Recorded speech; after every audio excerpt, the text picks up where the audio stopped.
Okay, so ang mga pinakita ko sa inyo kanina na bar chords ay mga major bar chords yon. So ngayon, ang tanong naman, paano natin siya gagawing minor bar chords? So napakadali lang din. Example, nasa A sharp tayo, yung pinaka bar chord natin na unang ginawa. Yan, yung A sharp.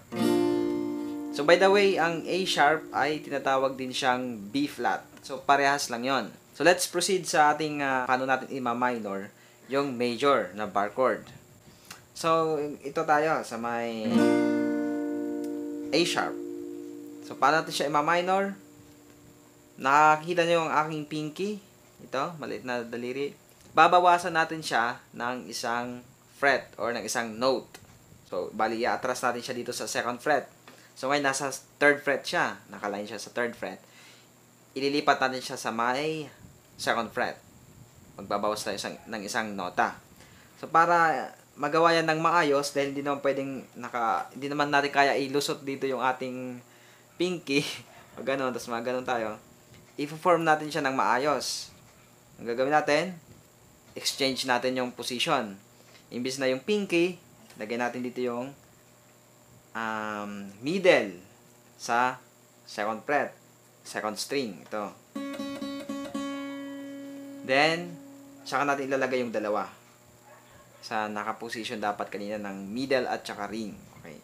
Yan siya. Yung ring finger ay nasa third fret, fourth string. Yung pinky naman ay nasa third fret, third string. Ngayon kapag in-strum natin siya, tingnan nyo yung tunog. Pakinggan nyo pala, hindi tingnan. Medyo nagkaroon na ng pagkakaiba or ng pagbabago. Let's see again.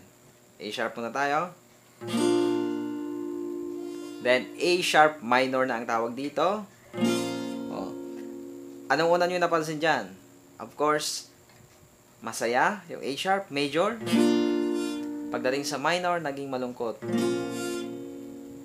Masaya, malungkot. Okay? So, yun ang pagma-minor.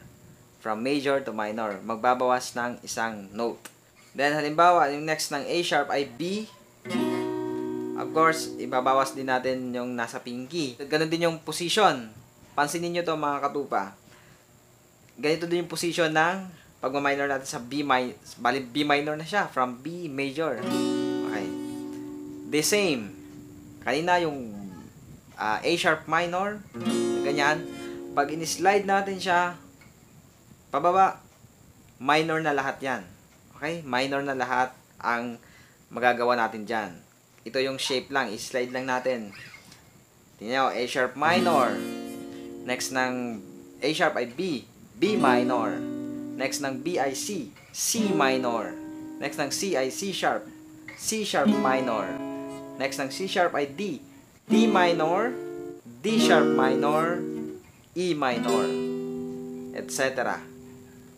Then, pansin nyo din dito sa ating another shape, yung F. So, paano natin i-minor yung shape na to? Ito naman, hindi na pinky ang ating babaguhin or i-adjust. Ngayon, ang middle finger, yung nasa gitna. So, ang gagawin natin para mabawasan ng isang note yan, tatanggalin lang natin. Para ang tumunog ay yung nandito sa first fret na iniipit natin. Kanina, yung nasa kasunod niya. Pag binawasan natin, tanggalin lang yung middle para matumunog yung nasa first fret na iniipit natin. Yan. Lumungkot ulit yung kanyang tunog from F major, masaya, tanggalin yung gitna, F minor, malungkot. The same, sa pag-slide natin, ganyang shape lang din, minor lahat. Since yung kasunod ng F ay F sharp minor. Continue. G minor. G sharp minor. A minor. A sharp minor. So on and so forth. So ngayon mga katupa, ano ang napansin nyo dito sa pagma-minor natin? Kung paano natin ginagawang minor yung major chord. Ang una kong napansin, ngayon ko lang napansin sa pagtuturo ko sa inyo, napansin ko kung ano yung nasa below na note, yun yung binabawas or ina-adjust natin para maging minor. Yung binabawasan natin ng isang note. Kanina, yung A sharp, na ganyan, nasa pinakababa ng dito sa ating daliri, except sa ating iniipit, yung pinky, pinakababa. Pagdating doon sa may F, ang pinaka nasa baba sa kanya, yung third string, which is, ang ginagamit natin dyan ay middle finger. Except pa rin doon sa ating iniipit. Ngayon, alam nyo na kung paano mina-minor din yung chords. Ngayon mga katupa, nais ko din sabihin sa inyo na kapag nakabisado nyo yung bar chords na to, I tell you, hindi na kayo mahirapan mag-power chords dahil dyan din nakukuha yung power chords. At sa mga nag-request nyan, maybe next time, pag-aaralan natin yan.